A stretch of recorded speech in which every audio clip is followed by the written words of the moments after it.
अब सांप्रदायिकता ही पत्रकारिता है। आप सांप्रदायिकता के बगैर पत्रकारिता की कल्पना नहीं कर सकते। तो आज पत्रकार होने के लिए सांप्रदायिक होना और एंटी मुस्लिम होना पहली शर्त। अगर आप सांप्रदायिक नहीं हैं, मुसलमान से नफरत नहीं करते हैं, तो फिर गोदी मीडिया में आप क्या करते हैं? तो जब मीडिया जनता का ही विरोधी हो जाए, विपक्ष का विरोधी हो जाए, तो उससे उम्मीद करना कि वह किसी तरह से संविधान का पालन करेगा, अपने खाली समय को बर्बाद करना है। और जब किसान आंदोलन करने गए तो बिना जाने पड़ताल किए मीडिया ने झट से उन्हें आतंकवादी कहा। ये कभी नहीं हुआ। जिन्हें अन्नदाता कहा जाता था उन्हें एक झटके में आतंकवादी कह दिया, आंदोलन जीवी कह दिया गया। अब तो ये लोकतंत्र का अनिवार्य हत्यारा बन गया। आज चुनौती ये है कि अगर लोकतंत्र को बचाना है, संवैधानिक मूल्यों को बचाना है, या बचे हुए लोकतंत्र को जिंदा रखना है, जितना है उतना ही रख लें, तो इस मीडिया से लोकतंत्र को बचाना पड़ेगा। विपक्ष के सवालों को कभी जगह नहीं देगा।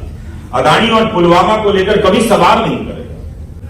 10 साल हो गए इस मीडिया पर लिखते बोलते हुए, और इस दौरान इसको भीतर से बाहर से परखते हुए और अपने ही बोले हुए को बार बार संदेह की निगाह से देखते हुए कि कहीं कितना इसमें अतिरेक है और जो बोला जा रहा है वो वास्तविकता की कितनी करीब। हर बार लगता है, और अब ज्यादा लगता है, कि जो मौजूद ही नहीं है उसके बारे में बोलना बहुत मुश्किल है। मीडिया का जो आकार है वो अब उसके नाम में बचा है। उसका जो काम है वो निराकार हो चुका है, वो है नहीं। अब उसके बारे में मुझे बोलना है। कुछ पत्रकार होते, अच्छी बुरी गलतियां होती तो उनका विश्लेषण किया जा सकता है। क्या ऐसा हो सकता है कि आप क्रिकेट नहीं खेलते फिर भी आप क्रिकेट कहलाएंगे? ऐसा हो सकता है? ऐसा नहीं हो सकता है। लेकिन आप बिना पत्रकारिता किए हुए मीडिया या एंकर कहला सकते। मैं मीडिया की बात जब भी करता हूं तो हमेशा उस मुख्य धारा की बात करता हूं जिसे सरकार और बाजार कई लाख करोड़ रुपए के विज्ञापन देते हैं, आप लोगों के लिए। इस पेशे को लोकतंत्र की अनिवार्य एजेंसी के रूप में देखा जाता है, जिसे लाखों करोड़ रुपए का विज्ञापन मिलता है। अब तो ये लोकतंत्र का अनिवार्य हत्यारा बन गया है। आज चुनौती ये है कि अगर लोकतंत्र को बचाना है, संवैधानिक मूल्यों को बचाना है, या बचे हुए लोकतंत्र को जिंदा रखना है, कि जितना है उतना ही रख लें, तो इस मीडिया से लोकतंत्र को बचाना पड़ेगा।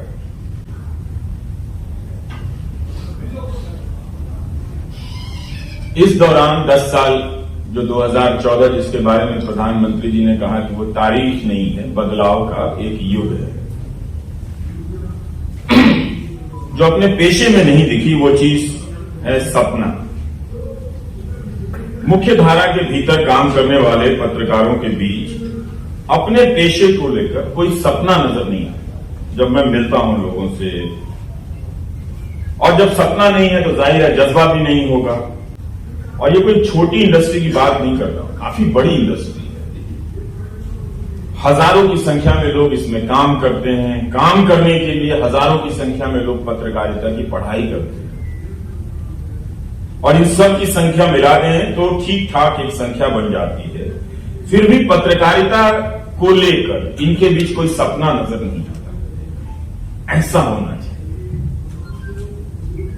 जैसे कोई बल्लेबाज सोचता होगा कि हमारी बल्लेबाजी या गेंदबाजी इस तरह की होनी चाहिए, गेंद की रफ्तार ऐसी होनी चाहिए, उसका स्विंग ऐसा होना चाहिए। इस तरह का सपना मुझे इस पेशे से जुड़े हुए लोग, पढ़ने वाले लोगों में नजर नहीं आता।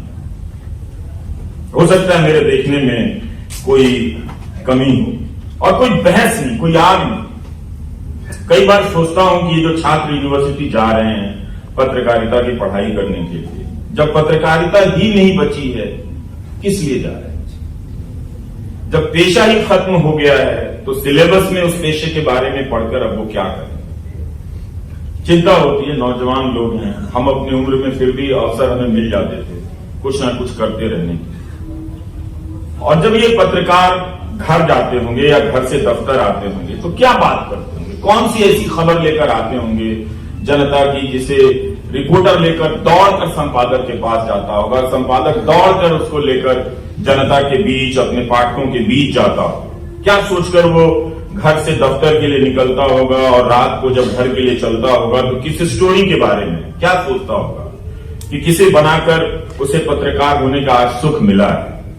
इसका हम सबको अनुभव हुआ था, इसलिए इसकी बात कर रहा हूं। जब हम इस पेशे में आए थे तो दूसरे चैनल के पत्रकारों से भी इस तरह की बातें हुआ करती थी कि तुम्हारी स्टोरी में वो एंगल छूट गया था, हमारी स्टोरी ज्यादा करेक्ट है तुमसे, तुमने गलत सोच से बात की है, तुम्हारा लेकिन शॉट अच्छा था, तुम्हारा कैमरामैन अच्छा है पर हमारे चैनल के कैमरामैन अच्छे नहीं है। तो इस तरह की बातें होती थी। और जब कैमरामैन से बात होता था तो वो बताया करते थे कि आपके विजुअल में साउंड की क्वालिटी अच्छी नहीं। तो कुछ होने का या हो जाने का एक सुख था, अभ्यास था जिसे हम लगातार कर रहे थे। अब ये सुख समाप्त हो गया और समाप्त किया मीडिया ने, पत्रकारों ने मिलकर और इसके मालिकों ने। जिस मीडिया में सपना ही ना हो, जिसके भीतर अपनी रिपोर्ट को लेकर किसी तरह की प्रतिस्पर्धा ना हो, वो कुछ भी हो, कारोबार नहीं हो सकता है।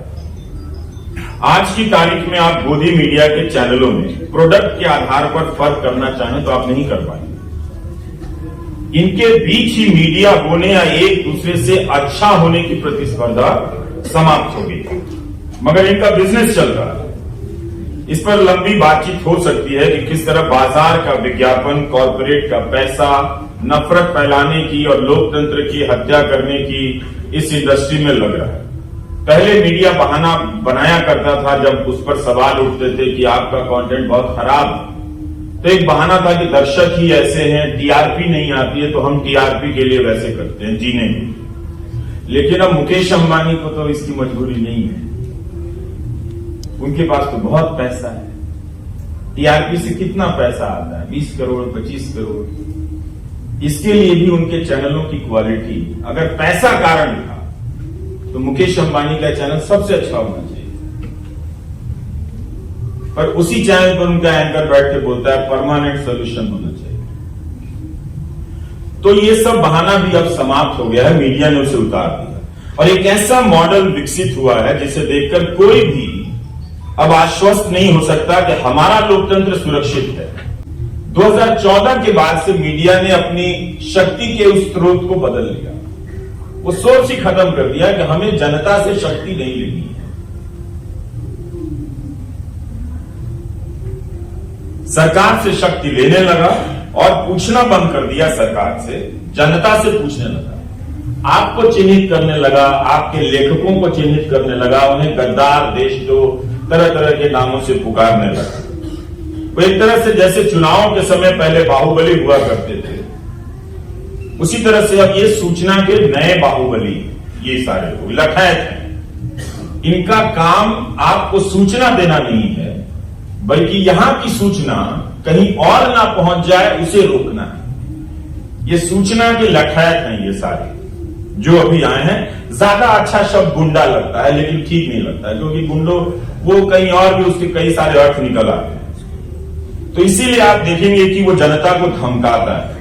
यहीं पे जब ओलंपिक पदक विजेता महिलाएं प्रदर्शन कर रही कहा करती थी कि हमारा इंटरव्यू लेने तो बहुत होगा, पर दिखता कहीं नहीं, उन्हें नहीं दिखाया गया। और जब किसान आंदोलन करने गए तो बिना जाने पड़ताल किए मीडिया ने झट से उन्हें आतंकवादी कर दिया। ये कभी नहीं हुआ। जिन्हें अन्नदाता कहा जाता था, पता नहीं किसानों के लिए कितनी अलंकृत शब्दावलियां विकसित कर दी गई थी कि ये हैं वो हैं, उन्हें एक झटके में आतंकवादी कह दिया गया, आंदोलनजीवी कह दिया गया। तो उन्होंने साफ कर दिया कि अब हमें इनसे अपनी शक्ति नहीं चाहिए। तो जब मीडिया जनता का ही विरोधी हो जाए, विपक्ष का विरोधी हो जाए, तो उससे उम्मीद करना कि वह किसी तरह से संविधान का पालन करेगा, अपने खाली समय को बर्बाद करना है, मैं तो नहीं करता। इसलिए 2014 सिर्फ तारीख नहीं, बदलाव का युग है। इन विज्ञापन और आप सब पैसा दे रहे हैं अखबार को, वो बंद कर दीजिए आज से, वो पैसा मुझे भेज दीजिए, मैं अच्छे अच्छे शर्ट खरीद के आपको तस्वीरें भेज दूंगा। क्योंकि सारे अखबार के मालिकों को, चैनल के मालिकों को पता है कि जो फेक न्यूज है, जो व्हाट्सएप यूनिवर्सिटी का प्रोपेगेंडा है, वो साहब का है, आप उस पर हाथ मत डालो। लोकतंत्र को जनता और विपक्ष से विलीन कर दिया है। इस मीडिया के स्क्रीन पर विपक्ष और जनता अब नजर नहीं आती है। इसकी खबरों का भी एक ही चेहरा है, प्रधानमंत्री नरेंद्र मोदी। सुंदर चेहरा है। इस चेहरे के बगैर उसके पास कोई और सूचना नहीं है। एक नई तरह की सूचना गढ़ी गई ताकि लोगों को पता न चले कि सूचना गायब है। इन 10 वर्षों में प्रधानमंत्री की लोकप्रियता अलग अलग राज्यों में घटती भी रही, बढ़ती भी रही, लेकिन उनके प्रति गोदी मीडिया एक समान से निरंतर निष्ठावान बना रहा, क्योंकि वह उनमें समाहित हो चुका है। वही उनके संपादक हैं, वही उनके समाचार हैं, वही उनके विचार हैं, वही उनके प्रचार हैं। आप सभी आचार हैं और बेकार हैं। इस मीडिया में आप मोदी, बीजेपी, आरएसएस, बजरंग दल सबके गुण देख सकते हैं, मगर विपक्ष को जब ये दिखाता है तो मरियल सा बताता है, उसका उपहास उड़ाता है, विपक्ष के सवालों को कभी जगह नहीं देगा, अदानी और पुलवामा को लेकर कभी सवाल नहीं करेगा। और इस तरह से